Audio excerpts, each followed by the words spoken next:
In criminal law, intent is one of three general classes of mens rea necessary to constitute a conventional as opposed to strict liability crime. A more formal, generally synonymous legal term is scienter, intent or knowledge of wrongdoing. Definitions. Intent is defined in IV Mohan as the decision to bring about a prohibited consequence. A range of words represents shades of intent in criminal laws around the world. The mental element, or mens rea, of murder, for example, is traditionally expressed as malice aforethought, and the interpretations of malice, maliciously, and willfully vary between pure intent and recklessness depending on the jurisdiction in which the crime was committed and the seriousness of the offense. A person intends a consequence they foresee that it will happen if the given series of acts or omissions continue, and desires it to happen. The most serious level of culpability, justifying the most serious levels of punishment, is achieved when both these components are actually present in the accused's mind.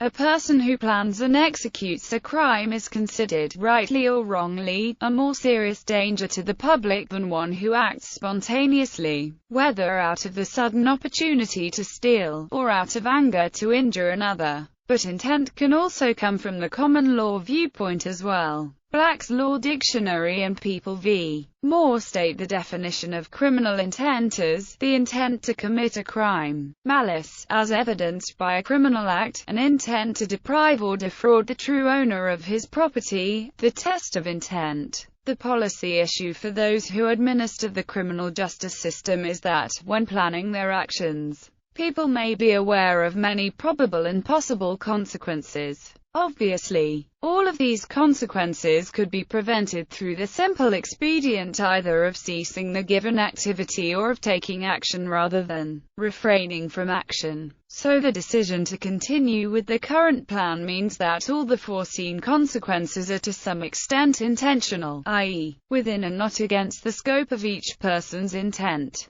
But, is the test of culpability based on purely a subjective measure of what is in a person's mind? Or does a court measure the degree of fault by using objective tools? For example, suppose that a jealous wife discovers that her husband is having a sexual affair with B. Wishing only to drive B away from the neighborhood, she goes to B's house one night, pours petrol on and sets fire to the front door. B dies in the resulting fire. A is shocked and horrified. It did not occur to her that B might be physically in danger and there was no conscious plan in her mind to injure B when the fire began. But when A's behavior is analyzed, B's death must be intentional. If A had genuinely wished to avoid any possibility of injury to B, she would not have started the fire. Or, if verbally warning B to leave was not an option, she should have waited until B was seen to leave the house before starting the fire. As it was, she waited until night when it was more likely that B would be at home and there would be fewer people around to raise the alarm. Whereas intent would be less if A had set fire to the house during the day after ringing the doorbell to check no one was home and then immediately ringing the fire brigade to report the fire. On a purely subjective basis, are intended to render B's house uninhabitable, so a reasonably substantial fire was required. The reasonable person would have foreseen a probability that people would be exposed to the risk of injury. Anyone in the house, neighbors, people passing by, and members of the fire service would all be in danger. The court therefore assesses the degree of probability that B or any other person might be in the house at that time of the night. The more certain the reasonable person would have been, the more justifiable it is to impute sufficient desire to convert what would otherwise only have been recklessness into intent to constitute the offense of murder. But if the degree of probability is lower, the court finds only recklessness proved. Some states once had a rule that a death that occurred during commission of a felony automatically imputed sufficient mens rea for murder. This rule has been mostly abolished, and direct evidence of the required mental components is now required. Thus, the courts of most states use a hybrid test of intent, combining both subjective and objective elements, for each offense changed. In English law, S8 Criminal Justice Act 1967 provides a statutory framework within which mens rea is assessed. It states, "A court or jury, in determining whether a person has committed an offense, shall not be bound in law to infer that he intended or foresaw a result of his actions by reasons only of its being a natural and probable consequence of those actions, but shall decide whether he did intend or foresee that result by reference to all the evidence, drawing such inferences from the evidence as appear proper in the circumstances." Under S8, therefore, the jury is allowed a wide latitude in applying a hybrid test to impute intent or foresight on the basis of all the evidence. See intention in English law. Offenses of basic and of specific intent. In some states, a distinction is made between an offense of basic intent and an offense of specific intent. Offenses requiring basic intent specify a mens rea element that is no more than the intentional or reckless commission of the actus reus.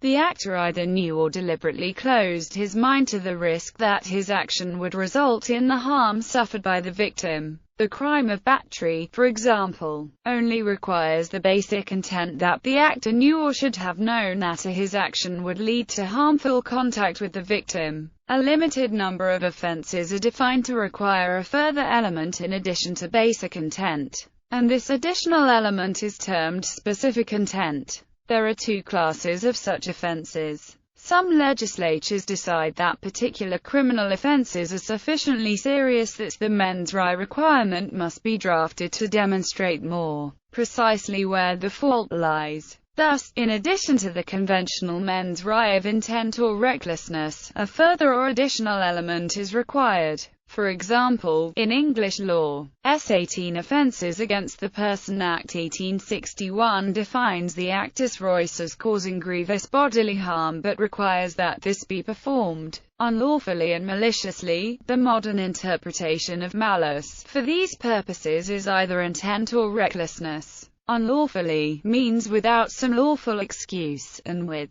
the intent either to cause grievous bodily harm or to resist lawful arrest. The rule in cases involving such offenses is that the basic element can be proved in the usual way, but the element of specific intent must be shown using a more subjective than objective test so that the legislature's express requirement can be seen to be satisfied. The inchoate offenses such as attempt and conspiracy require specific intent in a slightly different sense. The rationale for the existence of criminal laws is as a deterrent to those who represent a danger to society. If an accused has actually committed the full offense, the reality of the danger has been demonstrated. But where the commission of the actus reus is in the future and the accused is merely acting in anticipation of committing the full offense at some time in the future, a clear subjective intent to cause the actus reus of the full offense must be demonstrated.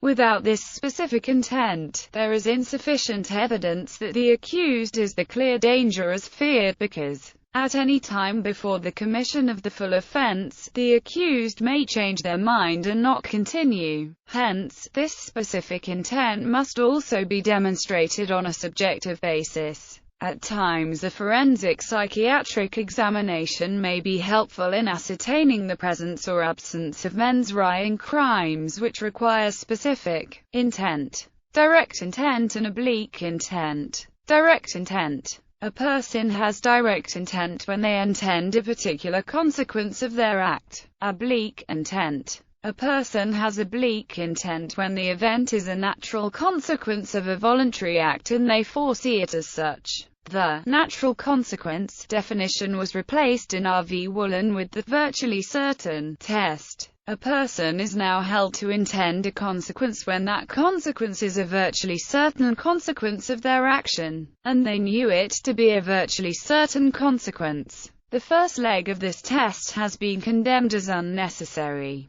A person should be held as intending a consequence if he believed it to be a virtually certain consequence, regardless of whether it was in fact virtually certain. This has two applications. When a person is planning to achieve a given consequence, There may be several intermediate steps that have to be taken before the full result as desired is achieved. It is not open to the accused to pick and choose which of these steps are or are not intended. The accused is taken to intend to accomplish all outcomes necessary to the overall plan. For example, if A wishes to claim on B's life insurance policy, and so shoots at B who is sitting in a bus, the bullet may have to pass through A window. Thus, even though A may not have desired B's death, it was an inevitable precondition to a claim. Similarly, he may never consciously have considered the damage to the window, but both the murder and the damage under the Criminal Damage Act 1971 are intended. This is distinguishing between the direct intent, which is the main aim of the plan, and the oblique intent, which covers all intermediate steps. More generally, someone directly intends a consequence when the purpose or aim is to cause it, even though they believe the likelihood of success is remote. In R. v. Dadson, for example, the defendant shot at a man he wrongly believed was out of range. In R. v. Mohan, the court held that direct intent means aim or purpose, a decision to bring about, insofar as it lies within the accused's power, the commission of the offense, no matter whether the accused desired that consequence of his act or not. Sometimes, by accident, a plan miscarries and the accused achieves one or more unintended consequence. In this situation, the accused is taken to have intended all of the additional consequences that flow naturally from the original plan. This is tested as matters of causation and concurrence, i.e., whether the given consequences were reasonably foreseeable. There is no novus actus interveniens and the relevant mens rea elements were formed before all of the actus reus components were completed. Unconditional intent and conditional intent. Unconditional intent. A person's expected result from the consequence of their actions. Conditional intent. A person's expected result only when a condition diverts the person from their unconditional intent. For example, a couple is planning to have an outdoor wedding, but they also reserved an indoor facility in the unlikely condition of bad weather. The unconditional intent is to have the wedding outside. The conditional intent is to have the wedding inside on the condition of bad weather. In Holloway v. United States, the United States Supreme Court held that the word intent within a federal statute could mean either a person's unconditional intent, conditional intent, or both depending on context and the congressional purpose of the statute.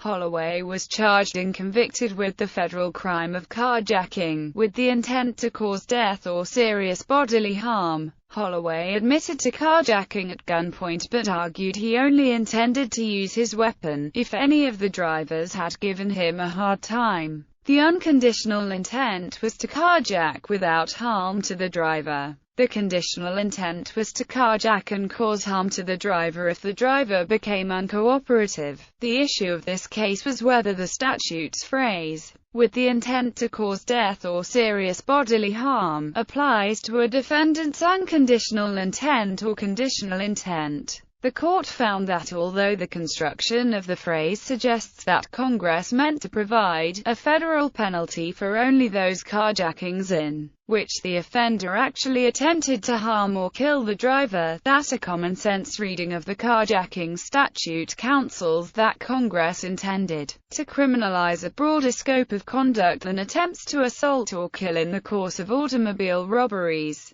The court, therefore, affirmed Holloway's conviction and held that a defendant's conditional intent may violate a federal crime depending on the context and purpose of the statute. Purpose intent and knowledge intent. In many situations in the United States, a person is considered to have acted with intent if the definitions of purpose and/or knowledge are satisfied. In other situations, intent may be considered to refer to purpose only. Quite arguably, the most influential legal definitions of purpose and knowledge come from the Model Penal Code's definitions of mens rea.